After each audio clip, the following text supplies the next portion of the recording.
Welcome everyone. Today we are diving into a critical clinical skill in applied behavior analysis, component analysis. As clinicians, we frequently implement treatment packages, which are combinations of various behavioral strategies. But how do we know which specific part of that package is actually driving the behavior change?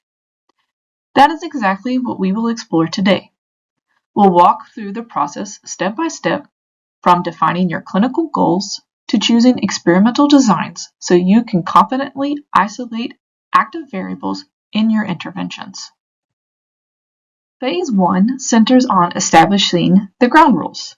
Before making any modifications to a clinical intervention, we must clearly define what we are studying, identify all elements of the existing package, and establish a rock-solid, stable baseline. This initial stage ensures that we have a strong point of comparison to prevent confounding variables from muddying our data. When initiating a component analysis, you must determine your primary objective. If you have an intervention that works, but it is highly complex or time-intensive, your goal is to simplify it using the dropout method, identifying redundancies to make the plan easier for caregivers and therapists.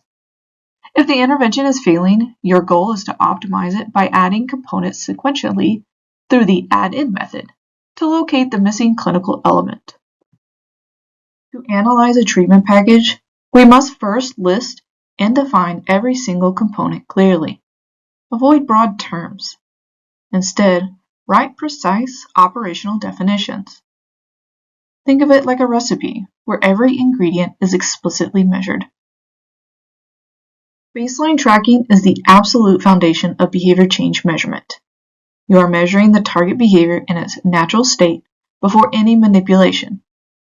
A stable baseline allows you to confidently attribute changes to your intervention later on. Moving into phase 2, we will look at how to structure the experiment. We will contrast the add-in and dropout methodology, and then review 3 gold standard clinical research designs: reversal, alternating treatments, and multiple baseline. Your choice here establishes the sequence of phase changes to maintain experimental control. Let's compare our 2 primary analytical approaches.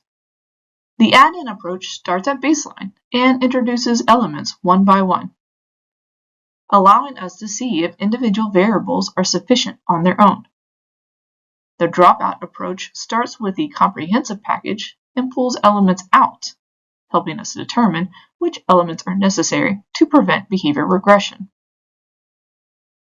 We maintain experimental control through 3 main designs. Reversal design is powerful, switching back and forth, but it can be used for skills that can't be unlearned, like reading. Alternating design swaps conditions rapidly within the same week or even day. Multiple baseline staggers interventions across settings or participants, which is ideal when withdrawal of treatment is unethical or impractical. In phase 3, we execute the plan. We systematically manipulate variables and evaluate the results. We will focus on analyzing changes in data levels, trends, and stability to declare whether a component is active, necessary, or sufficient. Systematic manipulation is all about clinical discipline. You must change only one variable at a time. If you add a visual schedule and a token economy on the same day, you won't know which one worked. Keep variables strictly isolated. Watch out for sequencing effects, and document everything. When evaluating behavior change, this table serves as a clinical cheat sheet.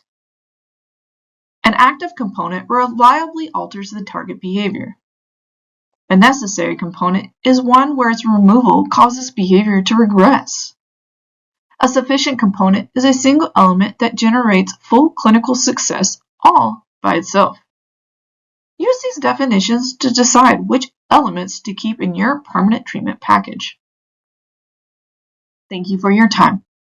Deconstructing intervention packages with component analyses is one of the most effective ways to ensure our clinical practice is ethical, parsimonious, and highly tailored to clients' needs.